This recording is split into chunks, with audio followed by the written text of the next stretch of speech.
के इस सेशन में हम कक्षा 12 विषय रसायन विज्ञान के 10वें पाठ उप सहसंयोजक यौगिकों पर चर्चा करेंगे। हम इस पाठ को बहुत से पार्टों में पढ़ेंगे। आज मैं इसके पहले पार्ट पर चर्चा करूंगा। जैसा कि हम अगर किसी यौगिक की बात करें तो यौगिक कई प्रकार के होते हैं। जैसे मान लीजिए हम एक साधारण यौगिक की बात करते हैं। जैसे कोई एक साधारण यौगिक है NaC, सोडियम क्लोराइड। यदि इसे जल में घोला जाता है तो जल में घोलने पर यह अपने आयनों में टूट जाएगा Na+ और Cl-। इसी प्रकार से कुछ यौगिक योगात्मक यौगिक होते हैं। अगर हम योगात्मक यौगिकों की बात करें तो योगात्मक यौगिक दो प्रकार के होते हैं। ये कौन कौन से दो प्रकार होते हैं? एक तो होते हैं द्विक लवण, जिन्हें डबल सॉल्ट भी कहा जाता है, और दूसरे होते हैं संकुल यौगिक। योगात्मक यौगिकों की हम बात करें तो ये दो प्रकार के होते हैं, एक द्विक लवण डबल सॉल्ट और एक होते हैं संकुल यौगिक। यदि हम द्विक लवण की बात करें तो ये वह लवण या वह यौगिक होते हैं जो ठोस अवस्था में तो स्थायी होते हैं। अगर ये अपनी ठोस अवस्था में है तो इस दौरान ये स्थायी होते हैं और इन्हें जल में घोल दिया जाए, इनका जलीय विलयन बनाया जाए, या हम ये कह सकते हैं कि इनको किसी अन्य विलायक में घोला जाए तो ये अपने आयनों में टूट जाते हैं। जैसे मैं एक द्विक लवण की बात करता हूं, जैसे फिटकरी का सूत्र होता है K2SO4 Al2SO4 का होल ट्राइस 24H2। अगर फिटकरी हमारे पास ठोस अवस्था में है तो ये स्थायी है, इसमें सभी आयन एक साथ जुड़े हैं। लेकिन जब इस फिटकरी को जल में घोला जाता है तो इसमें पोटेशियम आयन है, इसके अंदर SO4 सल्फेट आयन है, इसके अंदर एल्यूमिनियम आयन है। ये सब आयन अलग अलग रूप से अपने गुणों को प्रदर्शित करते हैं। तो सिंपल सी बात यह है कि जो द्विक लवण होते हैं वो ठोस अवस्था में स्थायी होते हैं और किसी विलायक या जल में घोल दिया जाए तो वो अपने आयनों के गुण प्रदर्शित करने लगते हैं। लेकिन यदि हम संकुल यौगिकों की बात करें, मान लीजिए हम किसी संकुल यौगिक की बात करते हैं, जैसे K4FeCN6, ये एक कॉम्प्लेक्स कंपाउंड संकुल यौगिक है।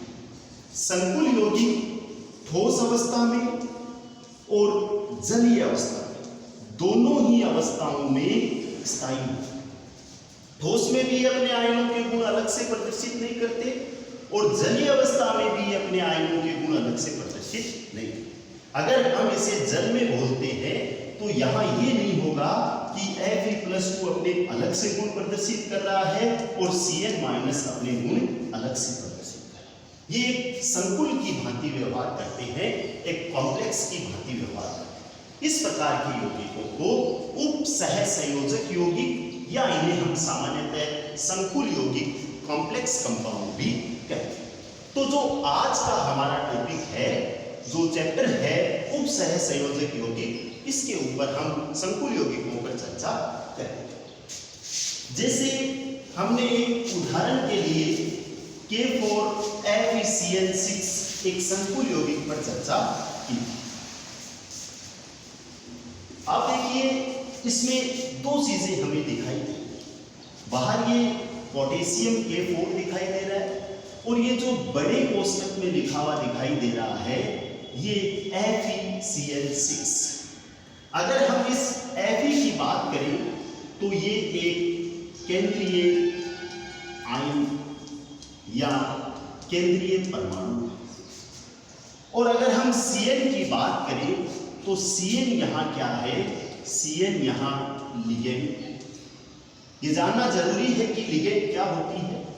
तो इससे पहले हम देखते हैं एक संकुल के अंदर बेसिकली दो चीजें हैं, एक केंद्रीय आयन है और एक क्या है, लिगेंड। लिगेंड एक भी हो सकती है, दो भी हो सकती है और दो से ज्यादा भी हो सकती है। यहां जो केंद्रीय आयन है सामान्यतः ये धनावेशित होते हैं और धनावेशित के साथ साथ ये उदासीन भी हो सकते हैं। इनके जो रिक्त कक्षक होते हैं वो इलेक्ट्रॉन ग्रहण करने की क्षमता रखते हैं, इसलिए हम कह सकते हैं जो ये Fe केंद्रीय आयन है ये एक प्रकार से इलेक्ट्रॉन ग्राही का काम करता है। और दूसरी ओर इसके साथ जुड़ी हुई जो स्पीसीज है उसे हम लिगेंड कहते हैं। ये लिगेंड क्या करती है, ये अपने दाता परमाणुओं को इस केंद्रीय आयन के रिक्त कक्षकों के अंदर डोनेट करती है। तो यहाँ तो एक दो सिंपल सिस्टम हो रहा है। यहाँ जो दाता परमाणु देने का काम जो है वो लिगेंड का हो रहा है और ग्रहण करने का काम जो है वो केंद्रीय आयन Fe का हो रहा है। लिगेंड कई प्रकार की होती है। लिगेंड क्या देगी, लिगेंड अगर ऋणावेशित है, अगर लिगेंड ऋणावेशित है तो वो अपने इलेक्ट्रॉन युग्म इस केंद्रीय आयन के रिक्त डी कक्षकों में देगी। जरूरी नहीं है कि लिगेंड ऋणावेशित ही होती है, लिगेंड उदासीन भी हो सकती है। अगर लिगेंड उदासीन है तो उसके पास एकाकी इलेक्ट्रॉन युग्म में जिन्हें हम लॉन पेयर कहते हैं वो होंगे। तो उदासीन लिगेंड है तो वो अपने एकाकी इलेक्ट्रॉन युग्म में लॉन पेयर इस केंद्रीय आयन के रिक्त कक्षकों को डोनेट करती है। तो अगर हम बेसिकली इसका थीम समझे तो एक छोटी सी बात है, ये जो बड़े कोष्ठक के अंदर जो है उसमें दो चीजें, एक सेंट्रल आयन केंद्रीय आयन है और एक उससे जुड़ी हुई लिगेंड है। लिगेंड या तो इलेक्ट्रॉन देगी, अगर इलेक्ट्रॉन नहीं देके उदासीन लिगेंड है तो वो क्या देगी, लॉन पेयर। किसको देगी, धातु को देगी। यहां ये दे रही है और ये इलेक्ट्रॉन ग्राही का काम कर रहा है, लॉन पेयर ग्राही का काम कर रहा है। और लिगेंड इस धातु परमाणु के साथ एक बंध बनाती है और इस प्रकार के बंध को उपसह संयोजक बंध, और इस प्रकार के यौगिक जिनमें उपसह संयोजक बंध होता है उन्हें हम क्या कहते हैं, उपसह संयोजक यौगिक कहते हैं। अगर हम इसको थोड़ा सा और देखते हैं तो यहां ये सिंपल सा समझ में आता है कि जो Fe है उसको Cn ने अपने इलेक्ट्रॉन युग्म इसके रिक्त डी कक्षकों के अंदर डोनेट किया। अब यहां से हमने लिगेंड की बात की कि लिगेंड क्या होती है, तो हम कह सकते हैं लिगेंड एक दाता परमाणु है जो अपने एकाकी इलेक्ट्रॉन युग्म या अपने इलेक्ट्रॉन किसी केंद्रीय धातु परमाणु के रिक्त कक्षकों के अंदर देकर उपसह संयोजक बंध बनाती है और ऐसे यौगिकों को हम उपसह संयोजक यौगिक कहते हैं। अब हम यहाँ बात करेंगे लिगेंड के प्रकारों की। लिगेंड कितने प्रकार की होती है? लिगेंड की अगर हम बात करें तो लिगेंड कई प्रकार की होती है। दाता परमाणुओं की संख्या के आधार पर लिगेंडों का विभाजन किया गया है।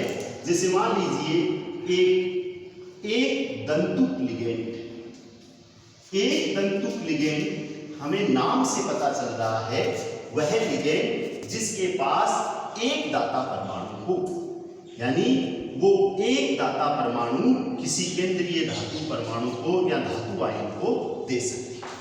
अब ये एक दंतुक लिगेंड भी कई प्रकार की हो सकती है। हो सकता है वो एक दंतुक लिगेंड उदासीन हो, जैसे मैं कहता हूं उदासीन की बात करें तो H2 जल, इसे हम एक्वा कहते हैं, ये भी एक दंतुक लिगेंड है।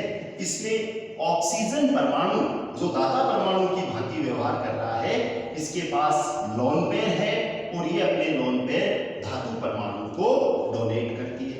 जैसे और हम उदासीन एक दंतुक लिगेंड की बात करें तो NH3 है, है। NH3 के पास भी नाइट्रोजन के पास एकाकी इलेक्ट्रॉन युग्म है, इसे हम एमीन कहते हैं। यदि हम और एक तंतु उदासीन लिगेंड की बात करें तो CO, इसे कार्बोनिल कहा जाता है। अगर हम और बात करें तो NO है, इसे नाइट्रोसिल कहा जाता है। तो इस प्रकार से हम कह सकते हैं कि ये उदासीन एक तंतु लिगेंड है। एक तंतु लिगेंड ऋणावेशित भी हो सकती है। यदि हम ऋणावेशित एक तंतु लिगेंड की बात करें तो जैसे मान लीजिए ऋणावेशित एक तंतु लिगेंड की हम बात करते हैं तो Cl- साइनो, इसे हम साइनो कहते हैं। ये नाम हमारे आगे जब हम उपसह संयोजक यौगिकों के IUPAC नाम लिखेंगे उस समय हमारे काम आएंगे। इनको आप एक कॉपी में नोट करके रख सकते हो। जैसे मान लीजिए NC आइसोसाइनो, आइसोसाइनो। जैसे मान लीजिए इसके साथ सारे के सारे हैलोजन हैं जिनको मैं X- से लिख रहा हूं और इन्हें हम क्या कहेंगे, इन्हें हम हैलो कहेंगे। जैसे मान लो अगर Cl- है तो इसको हम क्लोरो कह देंगे, अगर F- है तो फ्लोरो कह देंगे, I- है तो आइडो कह देंगे। तो ये हमारे थोड़ा सा ध्यान में रहना चाहिए। अब इन सब पर आवेश कितना है, इन सब पर आवेश -1 है। ये बात भी हमें ध्यान रखनी है क्योंकि आगे जब हम केंद्रीय धातु आयन की ऑक्सीकरण अवस्था की जानकारी प्राप्त करेंगे तो ये चीजें महत्वपूर्ण होगी।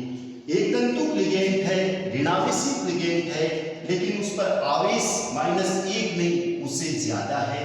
जैसे मान लीजिए सल्फेटो SO4, इस पर -2 चार्ज है। जैसे मान लीजिए कार्बोनेटो CO3, इस पर -2 चार्ज है। ये सब की सब क्या है, ये सब की सब एक तंतु लिगेंड है। क्यों? क्योंकि ये अपने एक दाता परमाणु को किसी केंद्रीय धातु आयन को डोनेट करती है। कब करती है? जब उसके साथ उपसह संयोजक यौगिक बना है। हम बात करते हैं इसके साथ साथ द्वितंतु लिगेंड की। अगर हम द्वितंतु लिगेंड की बात करें तो सिंपल सी थ्योरी है, ऐसी लिगेंड जिसके पास कितने दाता परमाणु हो, 2 दाता परमाणु, द्वितंतु लिगेंड। द्वितंतु लिगेंड के पास 2 दाता परमाणु होंगे। जैसे हम इनको भी विभाजित कर सकते हैं। ये उदासीन भी हो सकती है और उदासीन के साथ साथ ये किस प्रकार की हो सकती है, ये ऋणावेशित भी हो सकती है।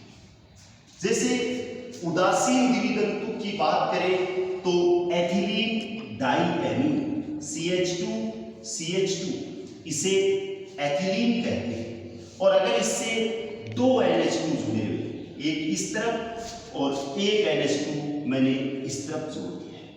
आप देखिए इस नाइट्रोजन पर एकाकी इलेक्ट्रॉन युग्म है और इस नाइट्रोजन के ऊपर भी एकाकी इलेक्ट्रॉन युग्म। ये वो लिगेंड है जिसके पास 2 दाता परमाणु है। एक ये नाइट्रोजन दाता परमाणु की भांति व्यवहार कर रहा है और दूसरा ये नाइट्रोजन परमाणु दाता परमाणु की भांति व्यवहार कर रहा है। लेकिन इस पर चार्ज की बात करें तो इस पर किसी प्रकार का चार्ज नहीं है। इसका नाम क्या है? इसका नाम है एथिलीन डाइएमीन। और इसे हम क्या कह सकते हैं? इसे हम EN कह सकते हैं। शॉर्ट में इसे EN लिखा जाता है। अगर हम किसी ऋणावेशित द्वितंतु लिगेंड की बात करें तो एक कॉमन नाम जो हमारे सामने आता है ऑक्जेलिक। आप ऑक्जेलिक अम्ल की संरचना जानते हैं। ऑक्जेलिक अम्ल क्या होता है? COOH, COOH, ये ऑक्जेलिक एसिड है। अगर इसके दोनों हाइड्रोजन परमाणुओं को हटा दिया जाए तो यहाँ माइनस चार्ज और यहाँ माइनस चार्ज, ये ऑक्सीलेटो है। ये भी किस प्रकार की लिगेंड है? ये भी एक द्वितंतु लिगेंड है। क्यों? क्योंकि इसके इस ऑक्सीजन के पास और इस ऑक्सीजन के पास दोनों के पास इलेक्ट्रॉन युग्म है जो डोनेट करने की क्षमता रखते हैं। तो हम अगर किसी ऋणावेशी द्वितंतुक लिगेंड की बात करें तो ऑक्सीलेटो, और इसे हम जनरली OH से लेते हैं।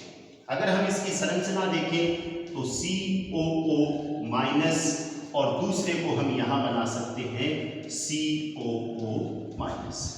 इस प्रकार से एक ऋणावेशी द्वितंतुक लिगेंड के बारे में हमने चर्चा की ऑक्सीलेटो, और एक उदासीन द्वितंतुक लिगेंड के बारे में बात की है एथिलीन डाई। लिगेंड त्रितंतुक भी होती है।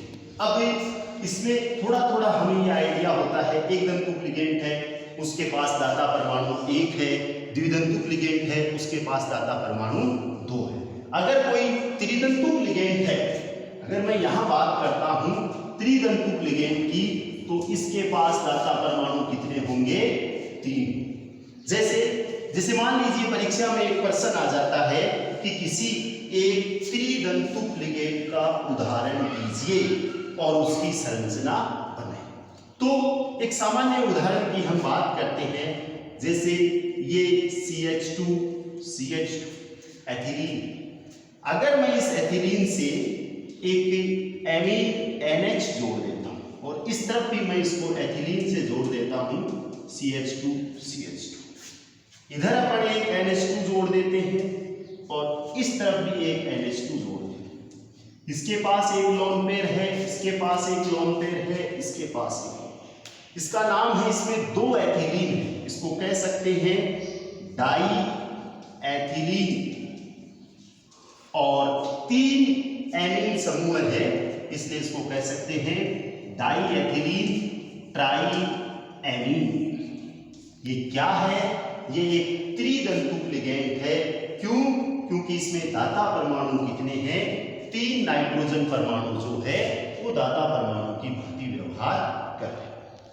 मान लीजिए मैं इसमें एक एथिलीन और ऐड कर देता हूं, ये डाई एथिलीन है, मैंने इसको ट्राई एथिलीन कर दिया। ट्राई एथिलीन का मतलब है यहां एक एथिलीन समूह और जोड़ दिया NH के साथ, CH2 और यहां एक NH2 जोड़। अब यहां क्या हो रहा है? अब यहां 4 नाइट्रोजन हो गए, 1 2 3 4 दाता परमाणु हो गए, और यहां हम बात करें कितने एथिलीन है? 3 एथिलीन है, इसको मैं कह सकता हूं ट्राई एथिलीन। और कितने NH2 हैं? 4 हैं, टेट्रा एमीन। तो ये किस प्रकार की लिगेंड है? ये 4 दाता परमाणु हो गए, इसलिए ये कैसी होगी? चतुतंतुक लिगेंड होगी। तो लिगेंड के बारे में हमने चर्चा की, एक तंतुक लिगेंड है, द्वितंतुक लिगेंड है, त्रितंतुक लिगेंड है, चतुतंतुक लिगेंड है, और भी होती है लिगेंड।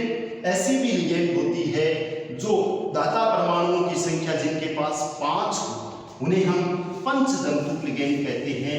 यहां से हम एक पंचतंतुक लिगेंड की भी चर्चा करते हैं, और उसके लिए शॉर्ट में लिखा जाता है EDTA -3। क्या है EDTA? इसका पूरा नाम क्या है? इसका पूरा नाम है एथिलीन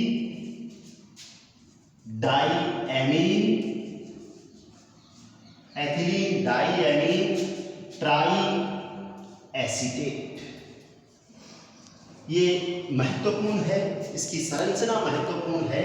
एथिलीन डाईएमीन ट्राई एसीटेट की हम संरचना पर चर्चा करते हैं तो देखो सिंपल सा है, एथिलीन CH2, इससे 2 एमीन जुड़े। इधर अगर मैं एक एमीन NH2 जोड़ देता हूं, एक एमीन मैं इस तरफ जोड़ देता हूं NH2, और 3 एसीटेट समूह जुड़े हुए। मान लीजिए 2 एसीटेट समूह में इन हाइड्रोजन परमाणुओं से जोड़ देता हूं, CH2 COO minus, CH2 COO minus. 3 acetate है, एक एसीटेट मैं इधर जोड़ देता हूं, एक हाइड्रोजन को हम ऐसा का ऐसा रख देंगे और दूसरा हो जाएगा CH2 COO माइनस। यहां गौर से देखिए, एक नाइट्रोजन परमाणु के पास लोन पेयर है, एक दूसरे नाइट्रोजन परमाणु के पास लोन पेयर है, इस ऑक्सीजन पर इलेक्ट्रॉन युग्म है, इस ऑक्सीजन पर इलेक्ट्रॉन युग्म है और इस ऑक्सीजन पर इलेक्ट्रॉन, ये पंचतंतुक लिगेंड है। यहाँ 5 दाता परमाणु है, 2 नाइट्रोजन परमाणु है और 3 ये ऑक्सीजन परमाणु है। ये किस प्रकार की लिगेंड है? ये एक पंचदंतुक लिगेंड है, एक षटदंतुक लिगेंड है। उससे पहले आप यहां ध्यान दीजिए, इस EDTA के ऊपर -3 लिखा है। -3 का मतलब है एक ऋणावेश यहां है, एक नेगेटिव चार्ज यहां है और एक नेगेटिव चार्ज यहां। यदि मैं इस पर -4 कर देता हूं, -4 कब आएगा? जब एक नेगेटिव चार्ज और आ जाए। मान लीजिए मैं इस हाइड्रोजन को भी हटा देता हूं और इसके स्थान पर एक एसीटेट समूह और जोड़ देता। जब एक एसीटेट और जोड़ूंगा तो ये ट्राई एसीटेट की जगह टेट्रा एसीटेट हो जाएगा। तो ये EDTA -4 क्या है? Ethylene diamine tetra acetate. और इसकी संरचना किस प्रकार से होती है? ये एथिलीन समूह जुड़ा हुआ है, 2 नाइट्रोजन परमाणु हैं जिनके दोनों हाइड्रोजन परमाणुओं को इस और इस ओर दोनों जगह रिप्लेस किया गया है। किसके द्वारा? एसीटेट समूह के। परीक्षा में ये प्रश्न बहुत अधिक पूछा जाता है कि एक षटदंतुक लिगेंड का नाम लिखिए। अब ये एक किस प्रकार की लिगेंड हो गई है? षटदंतुक लिगेंड हो गई। षटदंतुक लिगेंड हम नाम से ही बता सकते हैं कौन सी लिगेंड होगी। वो लिगेंड होगी जिसके पास कितने दाता परमाणु होंगे? 6 दाता परमाणु। हेक्साडेंटेट लिगेंड इसको कहा जाता है। 6 कौन कौन से हैं? एक ये ऑक्सीजन, एक ये ऑक्सीजन, एक ये ऑक्सीजन, एक ये ऑक्सीजन और 2 ये नाइट्रोजन परमाणु। EDTA में थोड़ा कंफ्यूज ना रखे, एक EDTA -3 ट्राई एसीटेट होता है और एक EDTA -4 टेट्रा एसीटेट होता है। तो ये एक सामान्य सी लिगेंड की जानकारी हमने ली है। इसी कोऑर्डिनेशन कंपाउंड के दूसरे पार्ट में हम कुछ बेसिक परिभाषाएं पढ़ेंगे। उसके बाद में उपसह संयोजक यौगिकों का नामकरण, समायोता और किस प्रकार से इनमें बंधन होता है इसकी चर्चा करेंगे। अपन अगले वीडियो में पार्ट 2 के अंदर कोऑर्डिनेशन कंपाउंड की जो नेक्स्ट टॉपिक है उस पर चर्चा करेंगे। आप इनका अध्ययन करते रहे, बराबर इनको अपनी नोटबुक पे नोट करें और बुक्स की सहायता से इन चीजों को पढ़ते रहें। धन्यवाद।